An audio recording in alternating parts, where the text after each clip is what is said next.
Welcome back to another episode of Life Changing Challengers. I am super excited to have Jeff Luther with us today. He has a podcast and is probably one of the coolest freaking titles of a podcast that I've ever seen. All can, no can't. And that's like everything that we talk about here on Life Changing Challengers. So I'm super excited to talk to him. Hey, Jeff, how you doing? I'm great, man. Thanks so much for having me on, Brad. Oh, it is my pleasure. And I'm really, really excited to hear about everything that you've been through. This is a big mystery for the audience right now. Oh, anyway, all can, no can't. Love it. Absolutely. So, hey, Jeff, can you tell us a little bit about your childhood? Like, where did you grow up? What was the complement of your family? And what was it like to be Jeff as a kid? Yeah, that's fun. I grew up in a little town called Fairplay, rural Georgia, like post office, 2 convenience stores, rural. Life was good. Like, I grew up traditional mom, dad, 3 kids, dog family. We were probably more purple collar than blue collar. Life was good. I could get on my bike as a kid during the summer and be gone all day. I'd go fish. It was so fun. I could take a .22 rifle out of my house, walk out of my driveway, cross the street, and go into the woods and hunt. So it was cool. I mean, life was good. My dad wasn't nice, high expectations. I was never enough, that sort of thing. But I think we're all dragging around something in a wagon behind us, right? Mm-hmm. Absolutely. Gen X. Yeah. I have a t-shirt. It says Gen X, rub some dirt on it. Yeah. Like, I talk to my kids. Like, man, the worst position I played in baseball growing up was coach's son. Yeah. Like, it sucked. The worst part of baseball for me was the ride home. Yeah. Yes. I hear that. My dad didn't coach me in baseball, but he made me play it, and I was super bad at it. And of course, on the ride home from the games. But that was his sport. He loved baseball. He did everything, blah, blah, blah. But he decided to be a soccer coach. Oh, wow. And that was just as bad. That's just so he could yell at you. So, do you play sports? I played football, basketball, baseball. I gravitated to cycling when I turned 13. Oh, that I got to hear about. Yeah. I mean, we're talking about cycling. You're talking about, at the time, 10 speed, on the road, criterium, that kind of stuff. Yeah. Yep. I like the suffer. So the distance, I learned at an early age that I liked that distance and suffering, just the long, grueling rides. Yeah. In this episode. All right. So I'm an endurance coach, so I've been on those long, grueling rides, 100-mile rides. I've been on them, love them. And yeah, I get it. It will change your life if you've never been on them. I tell people I'm a recovering cyclist. I used to say I'm a recovering cyclist. Now I say I'm a recovering ultra runner. Oh, yeah. Well, we need to keep going because I got to hear about that. And I know that's going to come later because most ultra runners don't even start until they're 30, 40. So, yeah. But so would organize? Oh, you said football, basketball, baseball in high school. Yeah. Did you go to college? I went to college. I didn't play any college ball, but baseball was my sport. I played up through high school, and in high school is where the pitchers became men. Like, that was the first time as I played first base, and as a freshman, there weren't a lot of first basemen. So I tried out up for varsity because they wanted a first baseman. And that was the first time anybody threw a pitch at me. That was my first real curveball. And it was fast, and the dude was big, and that ruined me. That shut down my baseball career. I couldn't hit it, couldn't see it. Yeah, I mean, I never recovered. Been in those batting cages. Yeah. 80 mile, 75 miles, 60, even the 60 mile. Even 60, yeah. I mean, 60 miles is hot. Fast. And you hear it. You hear the seams. Yeah. I played tennis as a kid recreationally. We'd spend all day at the tennis courts in the summer and then going to tennis matches and seeing the difference where the ball came. And then going to high school and getting into the tennis ball cannon. Cool. Where did you went to school? You went in Georgia? Yeah. Yeah, I went to West Georgia College. It's now University of West Georgia. Nice. What'd you study? Psychology. I mean, like, I thought that was the easiest thing. So, and I went for 2 years and dropped out, and then did a trade school and dropped out of that, and then started the entrepreneur journey. What did you go to trade school for? For my core, because I wanted to go back to college. So I went to a technical school, trade school, just to take core classes because I was going to go back to college after pretty much failing out. And I was like, oh my God, I could be earning money and I'm sitting in this classroom again. This is a nonsense. That sounds amazing. That's like, did you ever see Back to School? Rodney Dangerfield? Dangerfield, yeah. Yeah. Do you remember when he went to the business class and he's sitting there and the guy's like, we're going to do this. And then first you must go ahead and this. And he's like laughing and he's like, do you have something to say? I'm like, you can't do it that way. He's like, what are you talking about? This is the way it's blah, blah, blah. He says, no, first you got to grease the freaking government so that you can get your permits. Then that might be the way you do things. That's not the way we do things the right way here in class. You don't do it that way in fantasy land either. Right. So, it was so funny. But that's what I get. I get that frame of mind whenever I think about that. When people that actually are like, college, let's just start something. So what was the first business you started? First business that I started, this is kind of how my entrepreneur journey went. I wanted to go earn. First business I started was cutting grass when I was like 9. I killed it cutting grass. I would take my dad's riding lawnmower so I could ride, drag the weed eater in the gas can, and go cut grass. I was cutting grass like $60 a pop. You do 2 a day, and you're getting $100 or so as a kid. It was amazing. Obviously, you were frugal.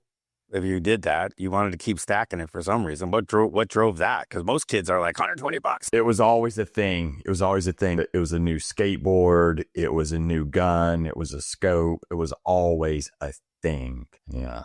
You had a goal in mind. But I loved money. Like I loved having the money, but man, did I love to spend it too. Yeah. Well, what's the use of having it if you can't spend Right. it? Yep. Right. But I can see, I think there's like 2 kinds of people that would look at that, right? They'd be like, oh, I want to buy stuff and I want to get this. And yeah, I have my goal to get this. But then there's people that just kind of lift up the mattress and go, look at all of that. I didn't both. Yep. And then it pains you to take it out and go, do I really need it? Yep. I kind of like the looks of this a little bit better. Yeah. Yeah. And like, so the first board that I bought on my own was a Steve Caballero, Powell Peralta. And I knew that I wanted the board. I knew what the cost was, everything about it. And when I had enough money to buy the board, I was like, shit, if I spend all this money, I'm not going to have any money left. So then I kept getting more money. I was like, all right, well, I need to stack some more money under my mattress so that I'll have something to look at when I go buy that board. Nice. Yeah. So, all right. So that was your kid journey. And then obviously you did well. What about when you decided that, hey, school was not for you? What was the first business that you started there? So school's not for me. Then I went into corporate America. I was like, maybe I can get a job at a corporation. My dad had worked for a Fortune 100 my whole childhood. Same company, same corporation. They had these pensions. So he always harped, big company, and they'll take care of you long-term, all this stuff. But that stopped. That era quit. So I went to work for Georgia Pacific, which it was great. It was a great job. But of course, without a degree, I was limited to how high I could go. At least I told myself that. So I worked there for a few years. Then they transferred me out to Denver. I went out to Denver for a few years. They transferred me back. And when they moved me back, I hated my job. I hated Friday because I knew I was going to have to be back there Monday. So I quit one day. I was like, here's my 2 weeks. I'm done. I didn't know what I was going to do. So I bought tax liens for a little while, government, real property tax lien. And then you buy those and the people have to buy them back from you and they pay a fee. You make a little bit of money doing that. It's kind of a lot of work. And I stopped doing that. I was like, well, what am I going to do? So I was about to get married, like literally about to get married. It was 3 months before my wedding. So I started a lawn care business. I just started cutting grass. I worked at Home Depot from 4 a.m. to 8 a.m. so that I could get insurance. And then I started doing home inspections. That was my first real adult business. And I grew that into a company that I'm actually in negotiations to sell now. Nice. I hope it's nice. I'm terrified. So interesting enough, my dad had an appraisal business. So, but when he was working for someone, it was the interest rates bottomed out. Like, what was it? It was 1990.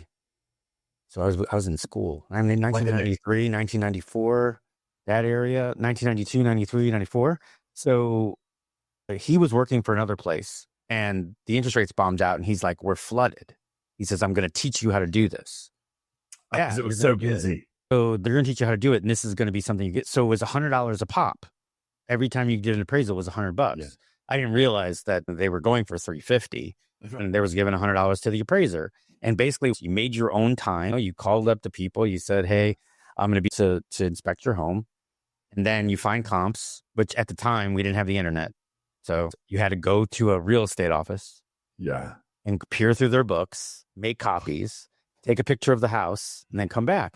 Really wasn't that bad because the comps had to be within a mile. So it was like, go to the place, do the inspection, go to real estate, find 3 comps, go take pictures, go home, write it up. So maybe it was 3 hours total per one. So as a college kid, beer money, I was like, do a couple of appraisals a week, $200. I was, right. And then I left school for a little while, just like you did, because I didn't know what I wanted to do. And I started doing that full time. So I get it. But I went back to school when the interest rates went up and there wasn't much work anymore. Yeah. But yeah, so you were doing home inspections. So now that I talked to you about appraisal, did you roll it into, when you grew it, did you stay, is it strictly home inspection or have you grew it to something else? Did you start bringing in I don't know, titles or something? No, we do commercial inspections, commercial bowls, just mostly residential. So no, we hired folks and we just stayed on the grinding out inspections. We were probably in 2019, we were probably the largest in the Atlanta market. Wow. That's the Atlanta market. That's huge. Yeah. It was. I see y'all looking all modest over there, Jeff. Go ahead. But I get it. So outside of that, it sounds like you were still staying active.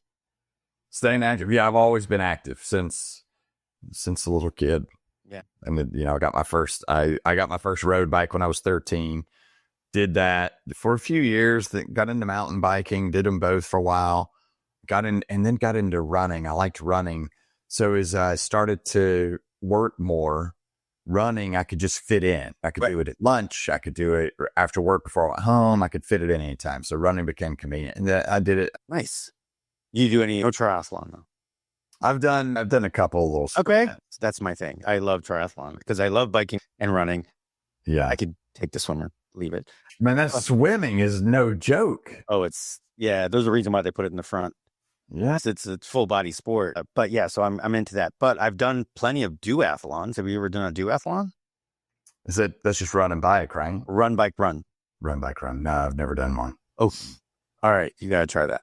We've got a local one out here that I just absolutely adore. 5K run, 10-mile bike, 5K run.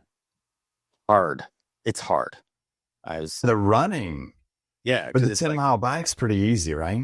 Well, it's just the idea. Well, it's a race. So literally you just go balls out. It's red line from the minute you start to the minute you end. Yeah. Sprint triathlon, same thing. Sprint triathlon, red line from the beginning. So it's hard, but it's fun. You stayed cycling. And what else did you try? I've done, CrossFit. I got into CrossFit. And I've done a lot of stuff like that. My latest was Olympic lifting. It's funny because I have a runner's build. So I got into doing Olympic lifting. I had it lifted competitively. A lot of CrossFitters, though, it's kind of like triathletes will go and then when they hang up the fins and the bike and then they'll go do ultra running. And then it seems like CrossFitters will get rid of the rope, and everything else, and they'll just do Olympic lifting. So, but that Olympic lifting, man, there's nothing quite like committing to get under a barbell. You don't know if you can hold up or not in a split second. How did you like CrossFit?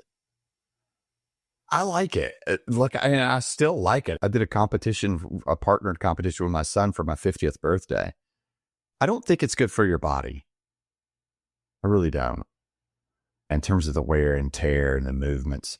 I mean, so we're talking about Olympic lifting. People get into that because they like the precision and they like the discipline that it takes. And they like how you can lift more than the person next to you, even though they're stronger than you, because it's all about form.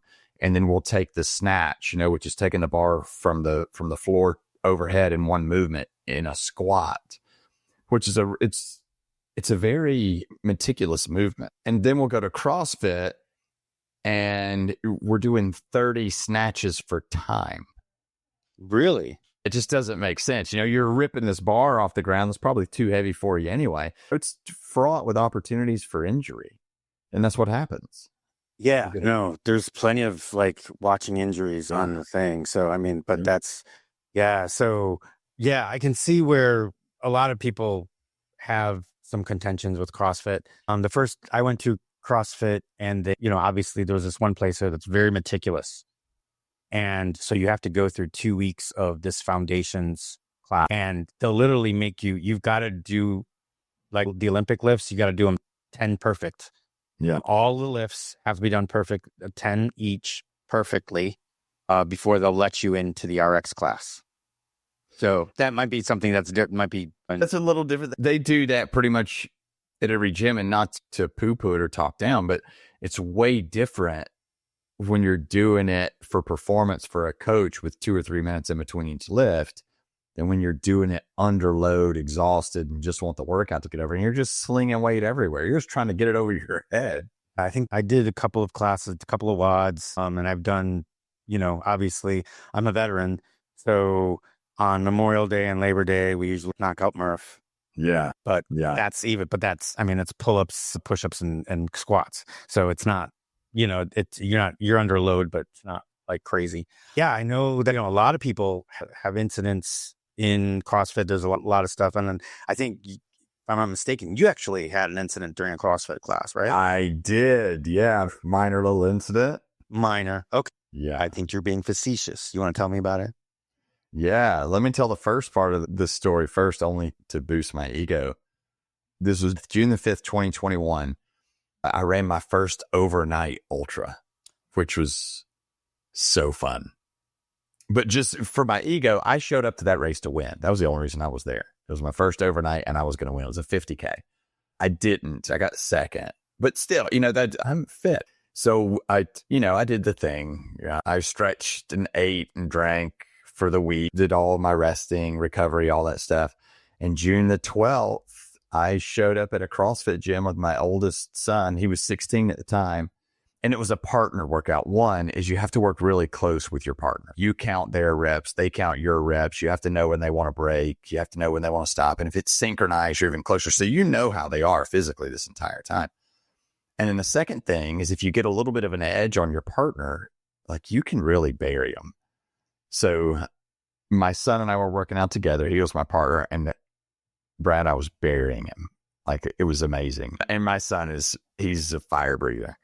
I was doing wall balls, and I started to get a real heavy heart rate in my neck. I could just feel it real pronounced. And then it got faster and faster. I was like, oh man, this is not going away. But it happened a few times before, like long runs in the heat of the day.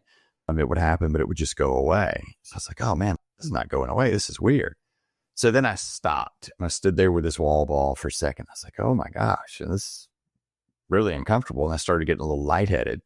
So I took a knee, and then I was like, man, this is not going away. And there was a dude in the rack next to me lifting while we were there doing this workout.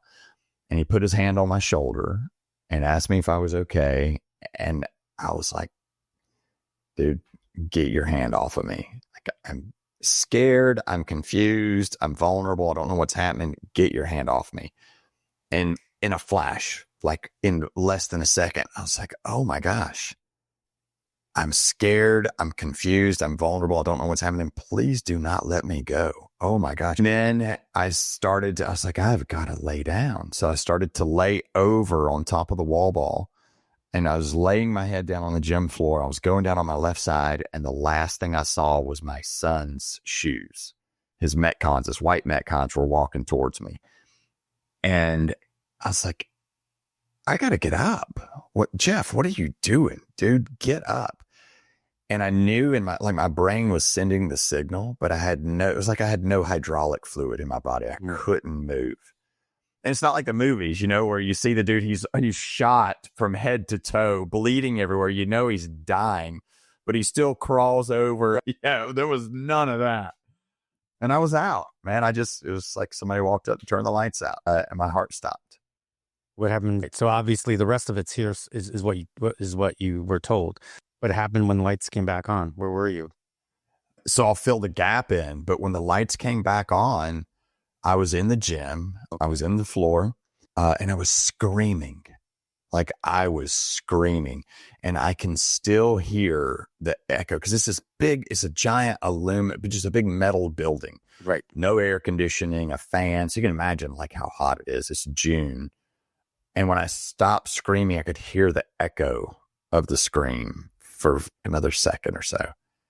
And everybody was just looking at me like I had 5 heads. I can't imagine. So, I mean, was EMS there yet? Yeah, they had just gotten there. They were getting the stretcher ready to put me on the stretcher. And I looked at the coach. Like first when I woke up, I was like, what are we doing? And like, are we going to finish this workout? Like what gives? And why am I wet? Because they had an ice machine there at the gym, and somebody went and got a bucket of ice and dumped ice on me. However, they thought I just passed out from heat. Yeah. So they were slapping me around for a little while, doing that whole bit. But I looked at the coach. I was like, oh my gosh, I am so sorry, because I had this horrible taste in my mouth. It's like, I must have gotten drunk last night and came and did this workout and passed out.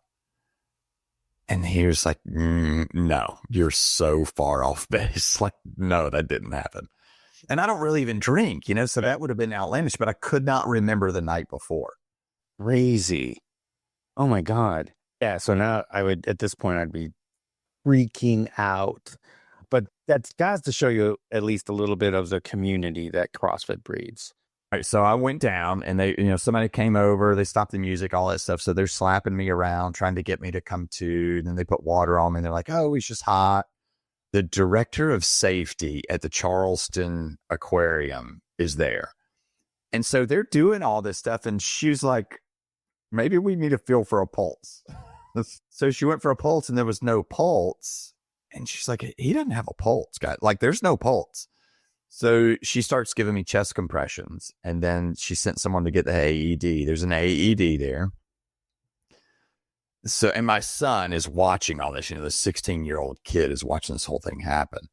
So they put the AED on me, and the AED is not like on the moose. It's not like you just connect it to somebody and you shock them and they come back to life. It's not like house. It has to detect a rhythm. So they put it on me, and they said, no rhythm detected, do chest compressions. So they're giving me chest compressions, and it observes every minute, I think. So every minute it'll check and see if there's a rhythm. So after a minute, I had an electrical signal. So it shocked me. And when it shocked me, it is like the movies, because you come up off the ground. My son told me that. So when it shocked me, I flatlined, and it gives an audible flatline, like the beat, just like the movies. So my son loses his mind, just freaks out. Fortunately, our weightlifting coach was there. So she coached him and she coached me. And she said she had to pick him up. She had to pick him up and drag him. He was fighting her. They all came around and created a partition so that he couldn't see what was happening. Wow. Yeah.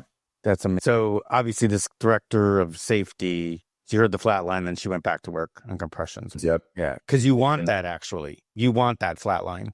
A lot of times, and what we don't see in the movies, it's like, oh, he's flatlining, shock him. When there's no pulse, or when there's an irregular pulse, they'll hit it flatline, go to compressions, and that will restart the heart. Yep. And that's what I had, irregular rhythm. My heart rate was 386 beats a minute on that. EKG.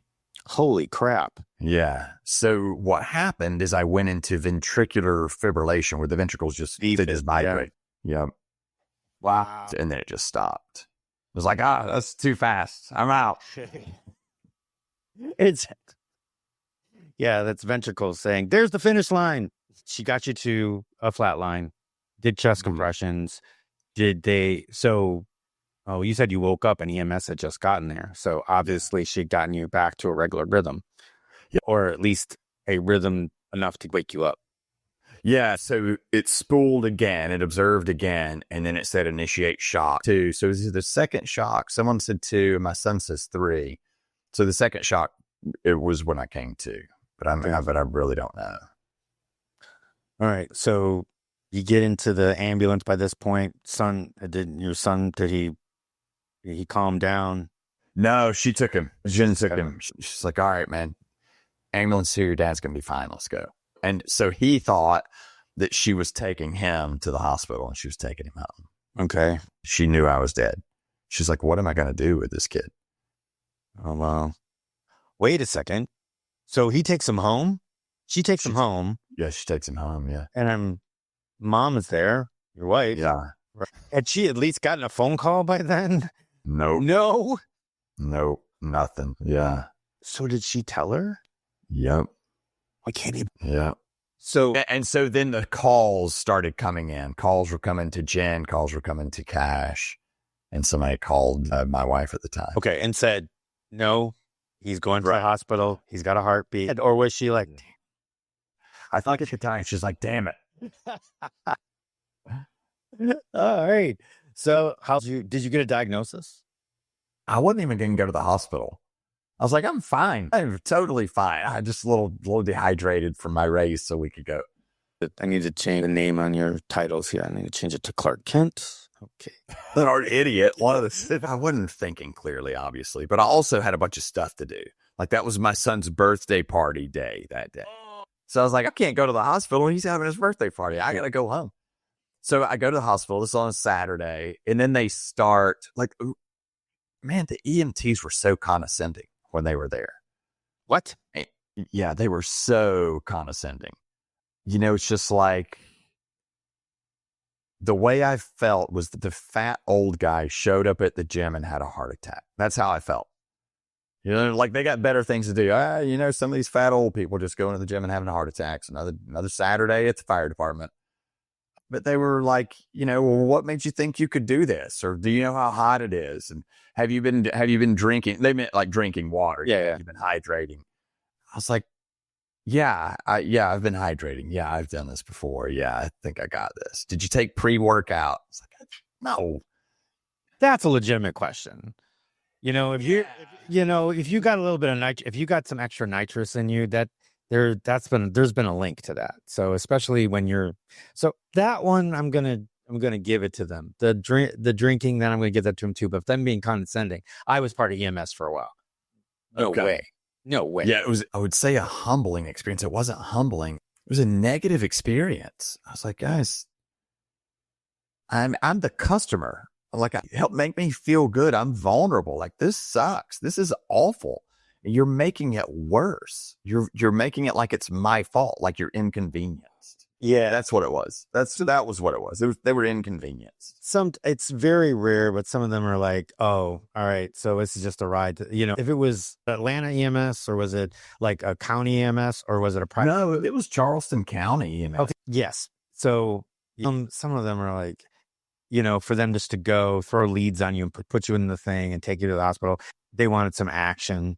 So like they want to cut somebody out of a car, or they wanted to at least they wanted to be there to go, oh, we need to give them CPR. They wanted to be the one to shock you. They wanted to be the one to give you epinephrine, and the whole bit. That's what they wanted. But they got there and basically they were babysitting. They hooked you up to the leads to make sure you'd be okay. 3 in the freaking ambulance and took you to the hospital. Yeah. So that sometimes it's very rare though. Most EMS guys are very good about that. They don't want you to feel like that. So I'm sorry you felt like that as a former EMS guy. I apologize. But anyway, so you got to the hospital. Got to the hospital. That was Saturday. It was like 10 o'clock.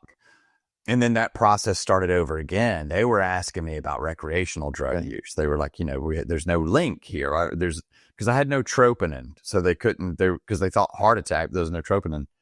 And so I explained, I just had this long run. I probably should have trained better for it. And and I was tailing off of 2 previous races, long runs during the week. I mean, I had been really hammering it. So then they said, okay, well, that explains the enlarged right ventricle. And this went on for 2 days. And then Monday, someone comes in, a new doctor comes in. They go through the whole same series of tests, MRI, all that stuff. And I was diagnosed on Tuesday, late Tuesday. They came in and said, all right, well, we got really good news. We have a diagnosis for you. You have an ARVC. I was like, all right, well, what is that? They said arrhythmogenic right-ventricular cardiomyopathy. It's like, all right. Thanks. So then they left, and I start, I do what any smart patient does. I look it up on WebMD. I'm looking up all this stuff. I was like, oh my gosh, I can't exercise. The first thing they say is you have this heart disease. You don't exercise. And it was the day that soccer player, Cristiano Ronaldo. Yes. Was it Ronaldo? No, the soccer player went down on the field. Oh, and I don't know what you're talking about. Who was that guy? Christensen.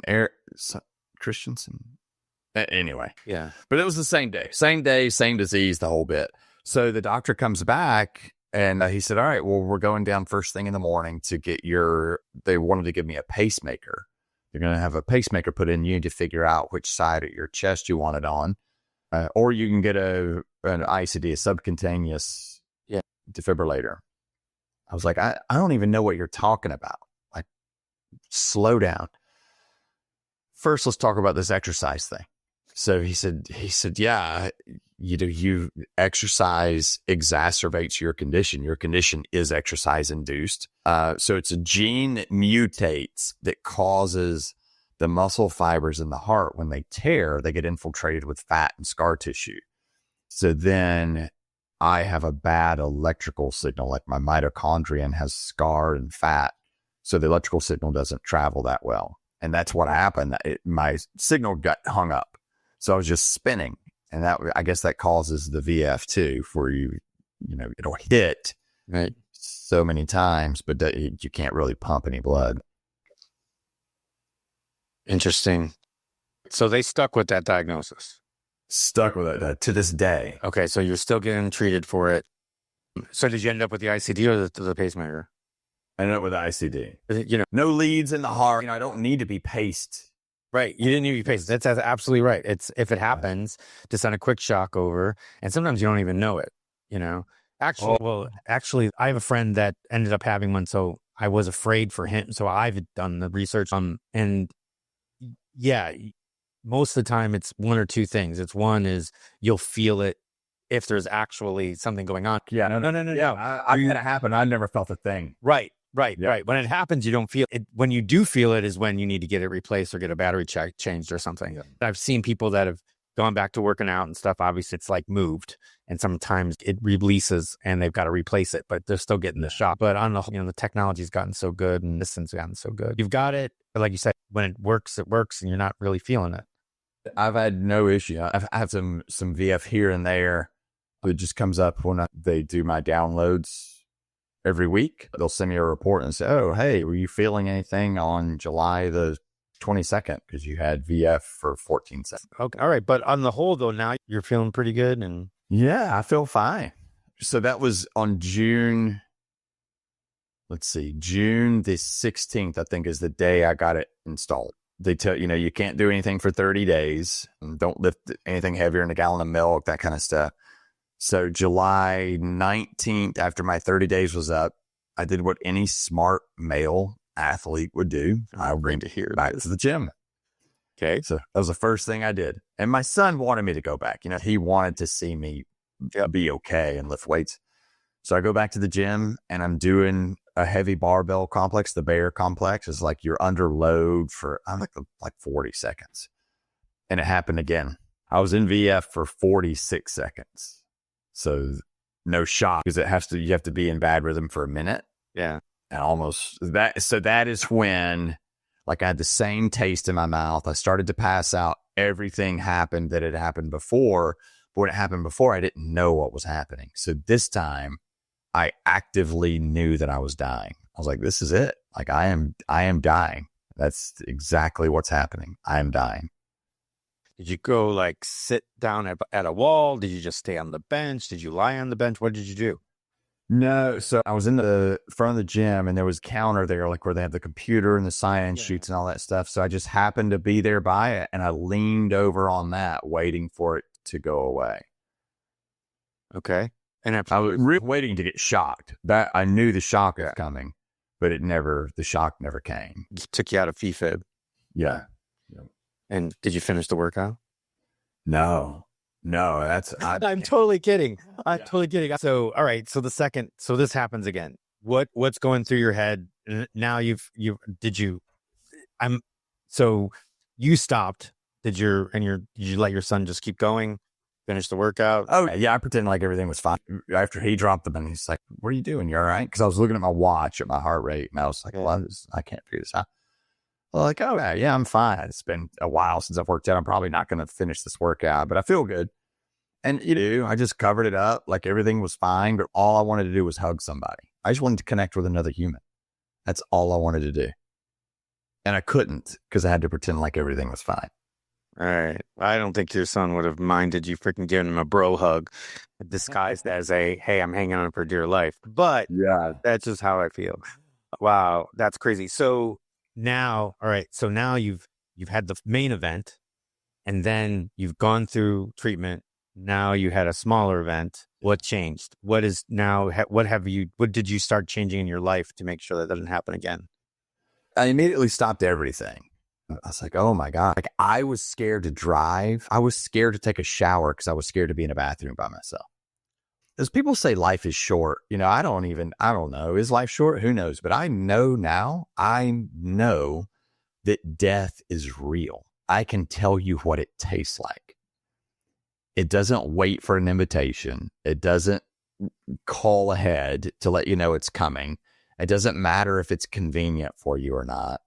And that's like, we all know death is real. Yet it's like this abstract thing. And when it happened to me, it became so real.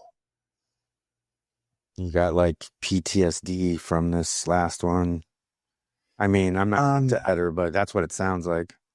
Oh yeah. I lived in fear. It's about to happen again.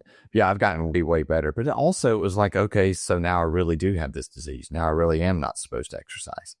Because I thought the doctors were idiots before that. It's like, I've put my heart through way worse than this. I mean, this is nothing. It's just a fluke. It became real. So, all right. You're not going to make me believe that you completely stopped exercise. So you're living in fear through this time. So now there has to be another change. What was going on in your head? How did you combat that? So when I tell that story, I do a keynote talk. When I tell the story, I know what people are going to say to me. They say, oh my gosh, you must be so grateful. Oh my gosh, God has a plan for you. Oh my gosh, I bet you look at life so different. But I was so angry and so bitter and such a victim that I couldn't find gratitude. I was not grateful. I was so mad.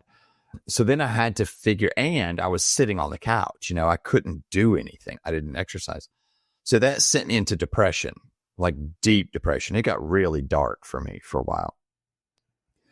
And I was like, I have to get my life back. I don't know how, but I've got to get my life back. So then I just started small gratitude. I would just write down.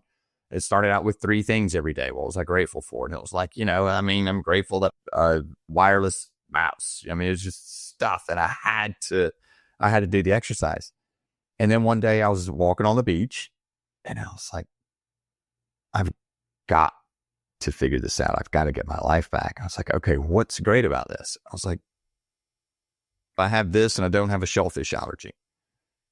That was what I came up with. And I was like, I have a bad heart and I'm grateful that I don't have a shellfish allergy. Where in the world does that make sense? And so my brain just started working. And I just started thinking, I was like, it's weird. Some people have a shellfish allergy. Some people don't. You know what? Some people don't have one their entire life. Then they sit down at an all-you-can-eat buffet and eat like 100 shrimp, and then they get the allergy. How does that happen? And I was like, everybody's body's just different, I guess. Maybe my body will respond differently to this disease. I was like, all right, well, I'll do some research. So I started doing research.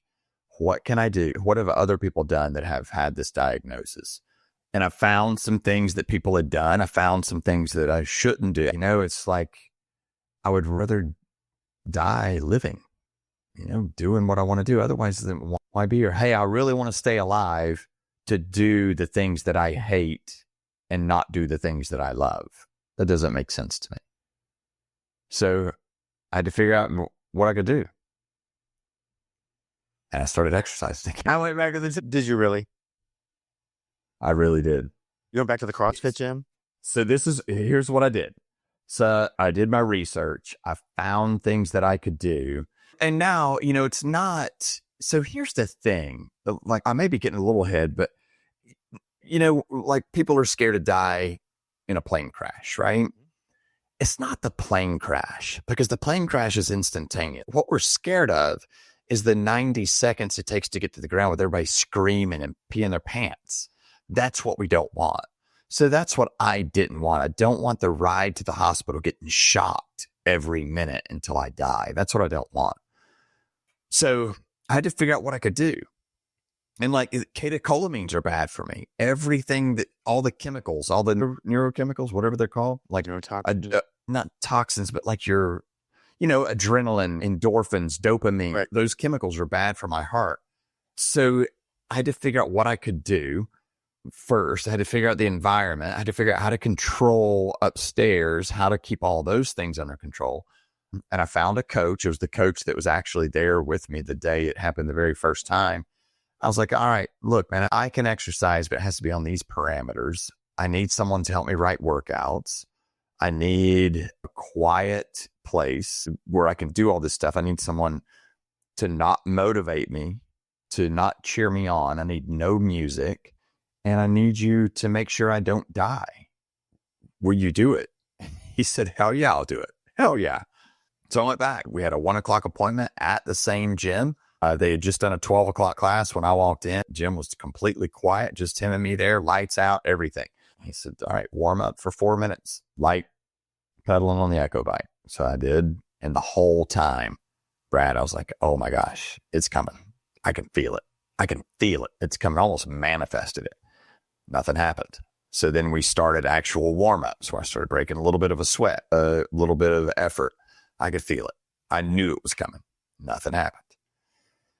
So then we started the workout. And the thing that I could do was heavy load for short periods of time. That was the only real thing that was going to be, one, beneficial for me, and two, to prevent the high heart rate, long periods of time that causes the adrenaline, and also the fast movement to get the endorphins. So I started those deadlifts and I worked out. I probably worked for maybe 15 or 20 seconds and I dropped them. And I was like, man, I can't do this. I quit because I was terrified. Like I was terrified, and I can't verbalize dramatically enough how scared I was. It was awful. And I said, I quit. Like, I am done. And he's like, what do you mean? I said, I quit. I'm not supposed to be here. I'm not supposed to. And now I'm crying. So I'm not supposed to be here. I'm not supposed to do this. I can't do it. And I guess because I was crying, he said, well, what is it? Does this thing hurt you? What is it? I said, no, I can't do it. I quit. I can't exercise anymore. I'm done. In that moment, I truly, truly became a quitter. I quit. And if any of your listeners have ever been there, I am so sorry. It's the bottom. Yeah. It was so awful. I had 2 incidents, but unfortunately nothing close to, but I understand the feeling. I overheated in a triathlon and passed out, woke up in the med tent with ice underneath my elbows. And I was like, all right. And I looked at him and I'm like, okay, I'm good. can you send me back? Can you bring me back right where I ended so I could finish? And they're like, are you absolutely nuts? You're done. We already got rid of your chip. We already took care of it back. And no, you DNF'd. And I was like, body hit. And then, of course, a couple years later, I got 2 flat tires. And I only carried 1 tube.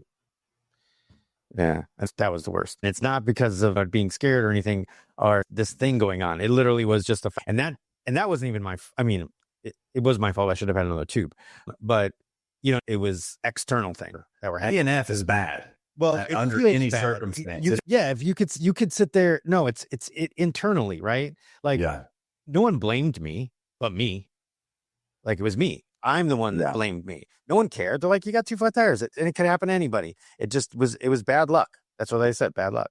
Right. You know what I mean? You got heat exhaustion. It was hot. It was 102 degrees. I mean, that would have hurt anybody. The thing is that I've been training in Florida and I'm like, that shouldn't happen to me. But like I said, it's not even close to what you're feeling, but at least I have a glimmer of what you felt like. Yeah. Yeah. So, but obviously you've gotten through this. Yeah. So in that workout, I quit. He's like, all right, I get it. You quit, but let's do this. I just need 30 seconds of work and then we'll be done. I was like, no, you don't understand. I quit. Like, I quit. And so we argued and there was a lot of cussing and mostly from me. And he said, look, I don't have a client until 4:00. I'll wait for you. Just give me 30 seconds of work. I was like, all right, I'll give it to you. And I was hoping something bad was going to happen just to prove to him that I was right, that I didn't need to be doing that. So I did it. I did 30 seconds and dropped the kettlebells. And he's like, that's amazing. That's a win. We're done. I was like, I could probably do 30 more seconds. He's like, yeah, do it. Do it. If you feel like doing 30 more seconds, do it. And then we'll quit. So I did 30 more seconds and I was done. And he said, that's more than I could have hoped for. That's amazing. You have to be proud of yourself. And we're done. That's it. You came in here and you won. And I did the entire workout. It took a long time, but I did the entire workout, 30 seconds on, 30 seconds off. And I got my life back. Like, that's when I got my life back. I was done with the workout. I was just about to finish. I had a little bit left. And I'm going, okay, I can do that. I can do this work. I can do this. I can do 30 seconds on, 30 seconds off. It's not what I'm accustomed to. I'm not burning it down, but I'm choosing. This is my choice. And I did it. I was hopeless. I was absolutely hopeless. When I quit, I was hopeless. And in that same workout, I got my life back. It was amazing. And I owe it to Phil Galaska. It was amazing. Okay, I got to ask about that first. But first I got to say, this coach is freaking brilliant. Yeah. Brilliant. The best thing anyone's ever done for me. So what was this? I missed this whole thing. You said Alaska and then... Oh, Phil Galaska is his name. Oh, Phil Galaska. Oh, okay. Yeah. I'm like, you went to Alaska? I'm like, what? So I almost was like, was it some kind of competition in Alaska that you went to? And I'm like, okay, man. All right. So you felt like you got your life back. Yeah. So what's been going on in your, obviously you've been, you still got your company, but what has gone on since then? So after that, I was like, all right, well, I can do this. I was still afraid. I was still very much afraid. And, I couldn't watch the CrossFit games. I couldn't watch it. I couldn't watch, like, my son wrestled. It was hard for me to watch wrestling because I had this whole thing in my mind about adrenaline and endorphins and all those things were happening. I was constantly trying to block that kind of stuff out. Then I couldn't really do CrossFit. So I would go to the workouts, but I had to, like, take my rower and put it back in the corner and not watch anybody else. And I couldn't find my place. So then I like that competitive edge. So then that's where I started doing competitive weightlifting. I was like, all right, well, can you train me to lift heavy stuff? We could do it in short bursts. And that way I'm not getting the adrenaline. I'm not under load for extended periods of time. And it still gives me something to chase. So then that's when I started doing that. It's finding what you can do and excelling. That's it. No. For, every obstacle now you just look at it, or I'm like, all right, well, there's the obstacle. What's the opportunity? Because there's got to be an opportunity because somebody else has had this obstacle too. So you find the opportunity. And that's what I started doing. And then there were a couple of times, like one day, well, I've got a big setup in my garage now so that I can work out alone. And I don't get those catecholamines. Neurotransmitters. That's what they're called. Yeah. Neurotransmitters. And I was setting up a workout one day for me and my son. And so I'm writing out the workout. And I was like, but I'm going to do this, this, and this.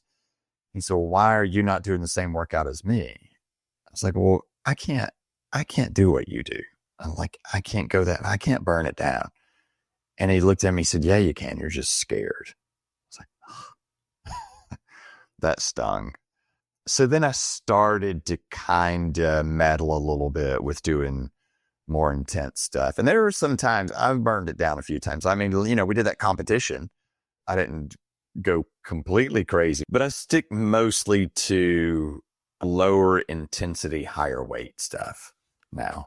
Okay. So it sounds like what you've realized is that you could burn it down, just not as frequently as you did. Yeah. And I think that's a good trade-off.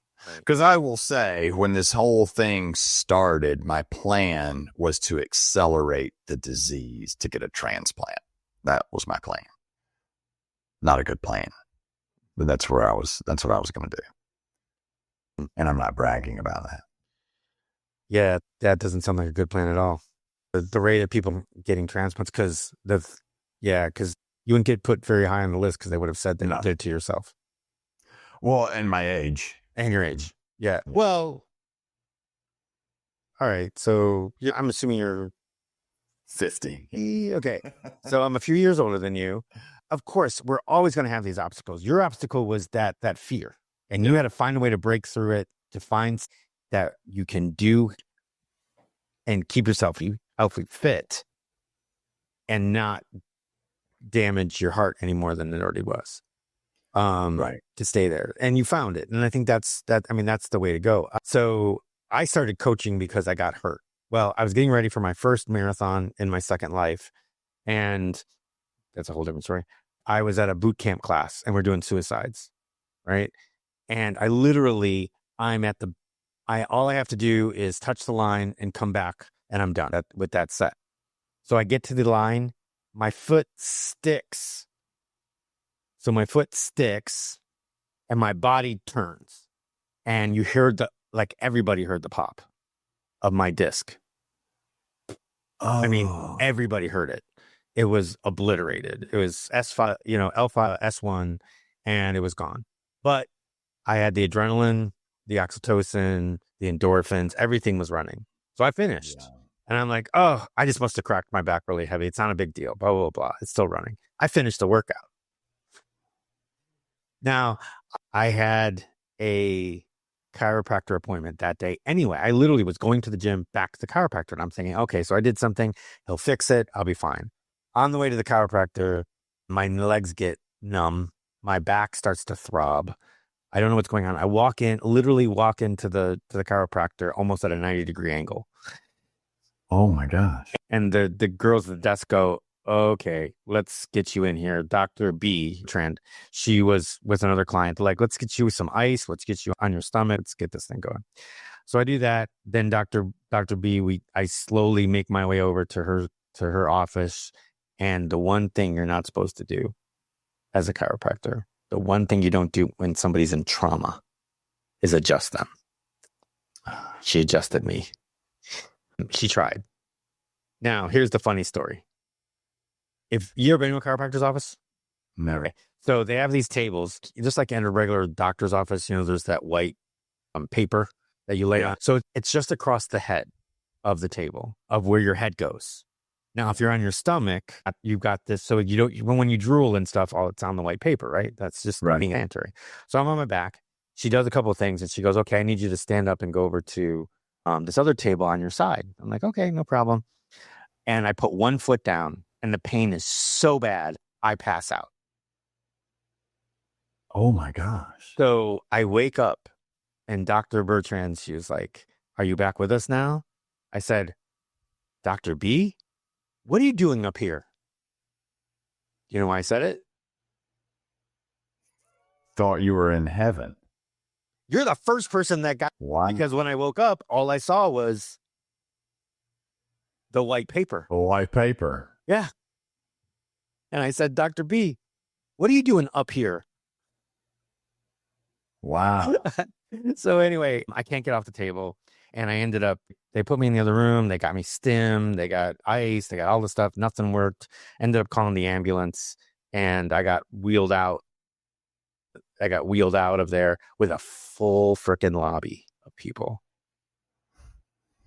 Like, Just what we hate. yeah. Well, hearing people in the background going, "Oh, you know what? Something just came up. I'm going to have to reschedule. Don't call me. I'll call you." Yeah. That was my whole, figured everything out. My neurosurgeon and my orthopedic surgeon both said the same thing. They says, "You're not a candidate for surgery and you'll probably never run again. You might be able to squeeze out a couple miles as a warm up really slow before it starts to hurt you, but you're going to have to find something else." I started researching everything, trying everything. And what I ended up doing was using Grey's Anatomy and talking to people to a point where I changed my running form to take all the impact off my back. So 40 marathons later, 5 Ironmans, 50 some odd half marathons, and a ton of 5Ks and 10Ks later. I'm still here. So that's my story, which I've never really told. But basically, that's what got me into coaching. I'd gotten all this knowledge, and then people started asking me, "Well, how are you doing this?" Did you shorten your stride? Shorten my stride, started leaning a little forward. Basically, all the concepts of barefoot running. Okay. But it's not, because natural running is your body doing exactly that, taking all the impact off your knees, your back, your hips. Yeah. I had changed my form 3 times before I found one that I was able to keep going. But meanwhile, still getting massages, still going to chiropractors, still being very heavily on recovery, do a lot of, foam rolling and all that stuff. And, when I do feel it, I got to go back and check my form again. I got to get somebody to video me. I got to figure out, okay, is my left foot falling too forward? My right foot, my hips out of place? What's going on? But it's very rare that it happens now. But also was a lot of core work. So develop those muscles around the spine and work the core so that it stabilizes. We don't give the core the attention that it deserves, the attention that it needs. So what you been doing since then? For exercise? Yeah, well, I mean, I know you've been Olympic lifting. That's great. Yep. And you're hitting CrossFit, sounds like. Yeah. And I started running a little bit, getting back into that. Oh, good. Yeah, that's just kind of been my routine. Like today's workout was floor dumbbell bench press, GHD sit-ups, ring dips, and hold a heavy sandbag for 40 seconds. Nice. It's 10 rounds of that. Yeah. So I'm changing it up a little bit. And summer is tough too, like dog days of summer. It's just, there's no real target, not a lot going on. So that's kind of been my routine. Yeah, I hear you. I mean, obviously you and I have kind of the same weather. I'm in Tampa, you're in Georgia. So, I mean, it's muggy and it's wet and hot. So that doesn't help. You know what? You had just barely glanced over it, but I heard you say something about you give a keto talk. Did you say that? I public speaking, yeah. Oh, okay. Yeah, I give a talk about the whole incident in the 30 seconds. Really? What happened. And yeah. That's awesome. Yeah, it's fun. No, I love them. I've done talks on podcasting and at conventions and stuff like that, on the technical side a little bit more, and obviously through running and stuff. I love speaking. So that's awesome. How often do you do it? Oh, not often enough. Probably like every other month. Where? Nashville. Beautiful. Yeah, it's a full-time job to try to find the places to get the talks. So have you started looking at TEDx, TED Talk and stuff? Sounds like you've got. I just submitted my first application for TEDx Warrenton. Okay. Hey, it's going to happen. Yeah. You got to find that thing, what the thing is that causes tension or that's controversial. Yeah. You got to keep trying. Yeah. No. I haven't gone that far yet. That's exactly the reason why I haven't tried, was I feel like, and it might be an imposter syndrome thing. I just feel like I haven't found that piece that people would be interested in. You know what I mean? I've got a ton of Somebody's stories, interested. about people. I've got, my first client had MS and was taking a junk load of medicine and stuff. And we worked for a year to get him up to a half marathon. Then he decided that he started doing half marathons like every weekend, whether it be organized or not. He ran 5-6 miles a day during the week and then one half marathon on the weekend, then take Sundays off. That was his routine for years. I caught up with him at a race a few years later and I talked to him and it was like, how's things going? He goes, oh my God, it's great. He says, I'm on a third of the medicine that I was on when I talked to you last. He says, my doctors think I'm doing great. I haven't had a flare up in years. And I asked him like, oh, so are you still doing a half marathon a weekend? He says, every weekend like clockwork. He says, if I can't find one that's organized, I run it myself. Yeah, And, awesome. yeah. And I go, well, you could take a weekend off. You know what I mean? Every third week you should take off just to make sure. He goes, He goes, I'm so scared that the minute that I start to take off, that I'm going to have to go back on medicine and I'm going to start getting flare-ups again, that I'm not doing it. Yeah. I'm like, God bless you. Hey, knock yourself out, man. If it's working for you, it's working for you. So, but yeah, so I've got stories like that, but I don't know if worth it. I've heard a ton of stories on running and stuff. And I don't know. Like I said, it might be imposter syndrome. It might be a contact. I don't know, but that's great that you're doing keynotes. What kind of organizations have you been giving these keynotes to? Corporations. I give them for entrepreneurs organization. Right. It's more motivational, so it's not tactical. Right. It's fun. I enjoy it. Excellent. I like to hear that. Well, I see that you are active on Facebook, Instagram, and LinkedIn. You got your LinkedIn right there. How that popped up.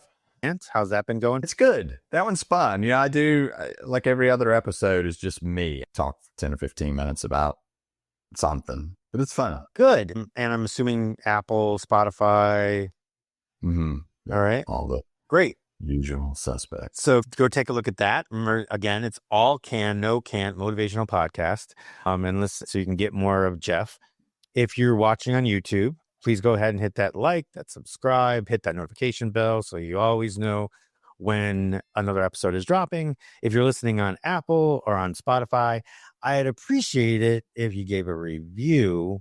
And you know that I don't even care that it's a bad review, because all it's going to do is help me evolve the podcast and help more people.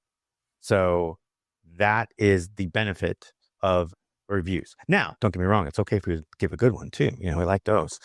Jeff, hey, thanks for joining us. Really appreciate it. Yeah, this was fun. Thank you. This is a good time, and you helped me actually get out a little bit more of my story as well, which I never get to do. Yeah. So I appreciate that.